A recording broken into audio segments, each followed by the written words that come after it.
বিসমিল্লাহির রহমানির রহিম। Build engineering and construction পক্ষ থেকে আমি হৃদয় আছি আপনাদের সাথে। আশা করি সবাই ভালো আছেন। Structural analysis and design series টিউটোরিয়ালের তৃতীয় পর্বে আপনাদেরকে স্বাগতম। এর আগে দুইটা পর্বতে আমি দেখিয়েছিলাম factor method, method cantilever method এবং পোর্টাল মেথড। তো আজকে আমি দেখাবো ফ্যাক্টর মেথড। ওকে, আজকে আমি ফ্যাক্টর মেথডটা দেখাবো। তাহলে আমাদের analysis of building frame due to lateral load by approximate method এটা শেষ হবে, 3 নাম্বারটা এটা শেষ হবে। এরপরে আমরা বাকিগুলো শুরু করব। তাহলে আমরা শুরু করতে যাচ্ছি। তো প্রথমে আমাদের ফ্যাক্টর মেথডে যেটা আছে সেটা হলো আমাদের more accurate than either portal method or cantilever method. আচ্ছা, এই মেথডটা আমাদের ক্যান্টিলিভার মেথড এবং পোর্টাল মেথডের চেয়ে মোর accurate. The factor method depends on certain assumption regarding the elastic action of the structure that make possible approximate slope deflection method. তো এখানে আমাদের এর আগের দুইটা মেথডের মধ্যে আমাদের যেরকম লাগতো, কিছু অ্যাজাম্পশন লাগতো, এখানে আমাদের কিছু অ্যাজাম্পশন লাগবে।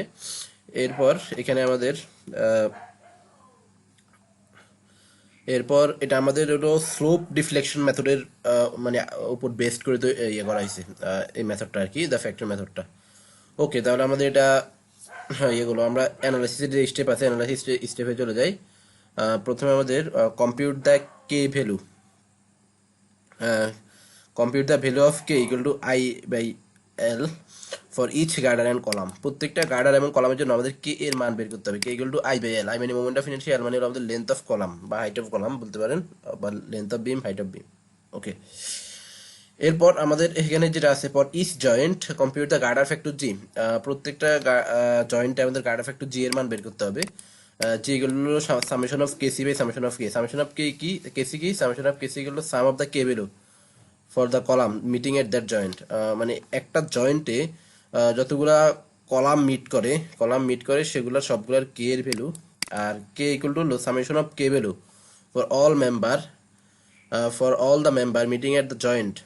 তাহলে আমাদের একটা জয়েন্টের মধ্যে যতগুলা মেম্বার অ্যাড হয়, মিট করে সেগুলো সবগুলা যোগফল হলো summation of K. Right each value of the G প্রত্যেকটা then obtain at the near end of the each girder that meet at that joint where it is computed. তাহলে এখানে আমাদের জি এর যে মানটা বেরোবে সেটা প্রত্যেকটা গার্ডারের আমাদের নিয়ার এন্ডে লিখতে হবে। ওকে, এরপরের আমাদের যে স্টেপ নাম্বার 3 সেটা হলো for each joint compute column factor C. প্রত্যেকটা জয়েন্টে আমাদের কলাম ফ্যাক্টর সি এর মান বের করতে হবে। সি ইকুয়াল টু হলো 1/1 মাইনাস জি। জি এর মানটা আমরা একটু পাইছি, তাহলে সেখান থেকে আমরা সি এর মানটা ইজিলি পেয়ে যাবো। এরপরে here C equal to girder factor for that joint as computed in step 2। তাহলে স্টেপ 2 এর মধ্যে আমরা জি এর মানটা পাইছি। এরপর রাইট ইচ ভ্যালু, প্রত্যেকটা ভ্যালু আমাদের লিখতে হবে C that obtained at near end of the column. প্রত্যেকটা কলামের নিয়ার এন্ডে আমাদেরকে লিখতে হবে that meet at the joint other where it is computed. আচ্ছা, এর ফর ফিক্সড বেস, আমাদের যদি ফিক্স সাপোর্ট হয় তাহলে আমাদের ফার্স্ট ফ্লোরে আমাদের সি এর মান হবে 1। ওকে, এরপরে হলো আমাদের স্টেপ 2 অ্যান্ড 3-তে আমরা যে ভ্যালুটা পাবো সেটার অর্ধেক আমরা কি করব, যোগ করব প্রত্যেক ইয়েতে। From step 2 and 3 that is the number of bent each the member add half of the member at the near end of the member. তাহলে প্রতি স্টেপ 2 এবং 3-তে আমরা প্রতি মেম্বারের নিয়ার এন্ডে যে ভ্যালুটা পাচ্ছি সেটার অর্ধেক যোগ করতে হবে। তো এটা আসলে এই স্টেপটা আপনারা যখন করবো তখন বুঝতে পারবেন, জাস্ট সেটা এখন মনে রাখেন। এরপর হলো multiply each value that obtain in step 4। Step 4-এ আমরা যে ভ্যালুগুলো পেয়েছি সেগুলোকে কে দিয়ে গুণ করতে হবে। গুণ করলে আমরা সি এবং জি এর মানটা পাবো, girder moment factor, column moment factor. এরপরে আমাদের আলফার মান এবং বিটার মান বের করতে হবে। তো এখানে আমরা এরপর বিটার মান বের করতে হবে কলাম ইন মোমেন্ট বাই হলো summation of G. Column in moment হলো m1 plus m2 by g1 by g2, এগুলো আর কি। ওকে, তাহলে আমরা চলে আসি, এই যে এটা হলো আমাদের ম্যাথ, মানে এটা হলো আমাদের ফ্রেম। এই ফ্রেমের আমাদের ল্যাটারাল লোড আসতেছে এদিক থেকে 10 কিপ, এদিক থেকে 20 কিপ, আর হাইট এবং লেন্থগুলো দেওয়া আছে। কলাম হাইট হলো প্রথম হলো আমাদের গ্রাউন্ড ফ্লোরে হলো 12 ফিট, আর হলো ফার্স্ট ফ্লোরে হলো 10 ফিট। আর এখানে আমাদের এই স্প্যান লেন্থ হলো 10 ফিট আর হলো 15 ফিট। ওকে, তাহলে আমরা এখন কে ভ্যালুটা আমাদের প্রথম যে স্টেপ, এই যে প্রথম স্টেপে আমরা চলে আসি, কে ভ্যালু বের করতে হবে। K K equal to I by L. আচ্ছা, এখানে আই মানে মোমেন্ট অফ ইনারশিয়া। তো এখানে আমাদের প্রত্যেকটা মেম্বার ইউনিফর্ম, মানে ইউনিফর্ম সেকশন, প্রত্যেকটা মেম্বার সেকশন সমান, যার কারণে এখানে আই এর কোনো চেঞ্জ নেই। আই হলো ইউনিট, আই হলো ইউনিট একক, তাহলে 1, তাহলে আই বাই এল মানে 1/L। তো আমি যদি প্রথমে গার্ডারের জন্য বের করি তাহলে 1/L এর মান হলো 10, 1/10 ইকুয়াল টু 0.1, 1/15 হলো 0.07 হয়। এবার এখানেও 0.1, এখানেও 0.07। ওকে, এবার কলামের জন্য যদি হিসাব করি কে এর মান K equal to I by L, তাহলে এখানে 12, 1/12 হলো 0.08, আবার এখানে 1/10 হলো 0.01, 0.1। তাহলে আমাদের প্রথম স্টেপ কিন্তু শেষ, মানে কে এর ভ্যালু আমরা হিসাব করে ফেললাম। এরপরে হলো সেকেন্ড স্টেপ হলো জি এর মান বের করতে হবে আমাদের। G equal to summation of KC by K. Summation of KC মানে কি? সামেশন অফ কেসি মানে হলো একটা জয়েন্টে যতগুলা কে, মানে যতগুলো কলাম থাকবে সেই কলামগুলোর কে এর মান, আর সামেশন অফ কে মানে হলো একটা জয়েন্টে যতগুলো মেম্বার থাকবে, মানে সেখানে গার্ডার সহ আর কি, মানে উপর প্রথমটা হলো গার্ডার বাদে, আর দ্বিতীয়টা হলো মানে সামেশন অফ কেসি মানে হলো শুধু কলাম, আর সামেশন অফ কে মানে কলাম গার্ডার দুইটাই সহ কে এর যোগফল আর কি। ওকে, তাহলে দেখেন সামেশন অফ, এখানে আমাদের ফর্মুলা কি? সামেশন অফ কেসি বাই কে। তাহলে এখানে আমরা এই জয়েন্ট হিসাব করতেছি, এই জয়েন্টে যদি হিসাব করি তাহলে এখানে কলামের ইয়ে কত, কে এর মান কত? কলামের জন্য আছে, এখানে আছে 0.1, এখানে আছে 0.08। ওকে, তাহলে 0.1 প্লাস 0.1 প্লাস 0.08। ওকে, তাহলে এটা হলো। এরপরে এখানে আমাদের আছে হলো 0.64। এরপর আমাদের এখানে আছে, সরি এটা তো আমাদের রেজাল্ট আসবে।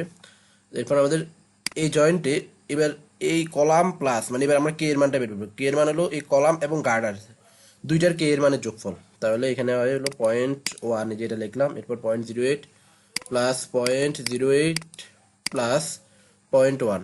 তাহলে দেখেন আমাদের কত বের হয়। এখানে আমাদের বের হয়েছে হলো এই যে 0.64। তাহলে আমি 0.64 বসাইলাম। এভাবে প্রত্যেকটা জয়েন্টে বের করতে হবে, এবং যে ভ্যালুটা বের হয় সেটা আমাদের গার্ডারের ইচ, মানে প্রত্যেকটা গার্ডারের কর্নার কর্নার আমাদের লিখতে হবে। যে এটা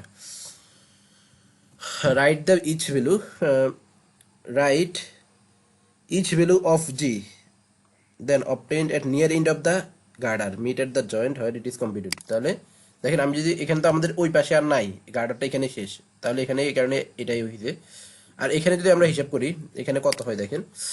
এখানে হলো আমাদের কলামের বা হলো গার্ডার, আমি মিড পয়েন্টে হিসেব করতেছি। কলাম হলো আমাদের কলামের summation of KC equal to হলো 0.1 প্লাস এখানে 0.08 প্লাস 0.08, আর আমাদের নিচে হবে হলো 0.1 প্লাস 0.08 প্লাস এখানে আছে 0.1, এখানে আছে 0.07 প্লাস 0.1 প্লাস 0.07। ওকে, তাহলে এখানে আমাদের এটার মান কত আসে? যে 0.51। তাহলে এই 51টা গার্ডারের এই কর্নারও লিখতে হবে, গার্ডারের এই কর্নারও লিখতে হবে, মানে বসাইতে হবে আর কি, এইভাবেই। তাহলে এটা আমাদের হলো, এখানেও সেম যে মানটা সেটা দুই কর্নারে লিখতে হবে। তাহলে আমাদের 2 নাম্বার স্টেপ পর্যন্ত কিন্তু শেষ। এরপরে আমরা 3 নাম্বার স্টেপে চলে আসি। Step number 3, compute C equal to 1 minus G. তাহলে আমাদের C equal to 1 minus G, এখন আমরা সি এর মান বের করতে হবে। তাহলে সি এর মান হলো কত? যে সি ইকুয়াল টু 1 মাইনাস জি, জি এর মান তো আমরা স্টেপ 2 থেকে পাইছি। তাহলে স্টেপ 2 থেকে আমরা, এবং এই মানটা জি এর মান যেটা বেরোবে সেটা কলামের প্রত্যেকটা কর্নারে কর্নারে বসাইতে হবে। তাহলে জি এর মানটা আমরা পাইছিলাম 0.64 থেকে আমরা যদি 1 বাদ দিই, সরি 1 থেকে 1 মাইনাস জি মানে 1 থেকে আমরা যদি 0.64 বাদ দিই তাহলে 0.36 হয়। তাহলে এই 0.36টা আমি কলামের এই কর্নারে বসাবো, এই কর্নারে বসাবো। আর ফিক্সড বেস মানে আমাদের ফিক্সড সাপোর্টার হলে বেসে আমাদের ওইটা সি এর মান হবে 1। ওকে, এরপর তাহলে এখানেও সেম 1 মাইনাস 0.50, 1 মাইনাস 0.37, 0.63। এরপর এখানে 1 মাইনাস 0.51। তাহলে এখানে যেহেতু কলামের আমাদের কন্টিনিউয়াস ওই দুই দিকেই আছে, তাহলে এখানে 0.49, এখানে 0.49। এরপর এখানে আমাদের 1 মাইনাস 0.59, তাহলে এখানে 0.41। এভাবে আমি সবগুলো বসাইলাম এখানে। তাহলে স্টেপ 3 শেষ আমাদের। আচ্ছা, স্টেপ 3 শেষ হলে আমাদের স্টেপ 4। এখন স্টেপ 4 হলো আমাদের স্টেপ 2 এবং 3 তে আমরা যে ভ্যালুগুলো পাইছি সেগুলোর অর্ধেক করে তাদের সাথে যোগ করতে হবে। তো দেখেন এখানে হলো এই যে এটা, তাহলে এখানে হলো লাল যে ভ্যালুটা, লাল ভ্যালুটা হলো আমাদের মানে লাল ভ্যালুটা আমি ইয়ে করছি, এখানে যোগ করছি বলেন, হ্যাঁ যোগ করছি লাল ভ্যালুটা এখানে আমি। তাহলে এখানে আগে ছিল আমাদের কত? 0.36 এবং এটা অপোজিট কর্নারে যোগ হবে 0.36। তো 0.36 এর অর্ধেক কত? 0.18, যে 1 এর সাথে 0.18 যোগ করছি, 1.18 হয়েছে। এরপরে হলো এখানে আবার 1 আছে, এই 1 এর অর্ধেক কত? 0.50 এখানে যোগ করছি 0.36 এর সাথে, তাহলে 0.86 হয়েছে এখানে, তাহলে এটা গেল। এখানেও সেম, এখানে উপরে আছে 0.50 অর্ধেক 0.25, তাহলে 0.61 হয়েছে। আবার এখানে আছে কত 0.36 এর অর্ধেক কত 0.18, তাহলে এটা যোগ করলাম, তাহলে এটা একটা কলামের জন্য গেলো এভাবে প্রত্যেকটার। এবার একটা গার্ডারের জন্য যদি আসি, গার্ডারের জন্য দেখেন এখানে আমাদের আছে 0.50 আগে থেকে, তাহলে 0.50 অর্ধেক কত 0.25, তাহলে আগে থেকে আসলে 3. এই যে এখানে আছে আমাদের 0.50 অর্ধেক কত 0.25, এই যে এখানে আগে 0.37 ছিল, সেটার সাথে 0.25 যোগ করছি, করার পর 0.62 হয়েছে। আবার এখানে ছিল কত 0.37 ভাগ 2 দিলে আমাদের কত হয় 0.37 ভাগ 2 আমাদের এখানে আমাদের হলো এই যে 0.185, তো আমি এখানে 0.18 লিখছি, তাহলে এখানে আমাদের যোগ করলে হয় কত 0.68।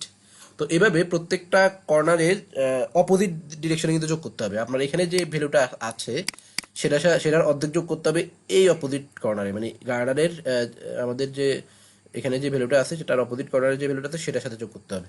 ওকে, তাহলে আমি এগুলো সব করলাম, মানে এখানে লাল ভ্যালুগুলো হলো সব যোগ করছি, আর সবুজটা হলো যোগফল, লাল ভ্যালুগুলো যোগ করছি, সবুজটা যোগফল। ওকে, তাহলে আমাদের স্টেপ 4 শেষ। স্টেপ 4 শেষ হলো আমাদের অলমোস্ট শেষের দিকে। এরপর আমাদের স্টেপ 5। এখন আমাদের এই স্টেপ 4-এ আমরা যে ভ্যালুগুলো পাইছি সেগুলোকে আমাদের কে দিয়ে গুণ করতে হবে। হ্যাঁ, কে এর মান দিয়ে গুণ করতে হবে। গুণ করলে আমরা কলাম মোমেন্ট ফ্যাক্টর সি এবং গার্ডার মোমেন্ট ফ্যাক্টর জি এর মানটা পেয়ে যাবো।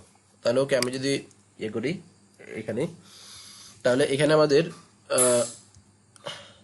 এখন এই যে যোগফলগুলা সেগুলোকে আমি ইয়ে দিয়ে গুণ করব, যোগফলগুলোকে আমি কে এর মান দিয়ে গুণ করব।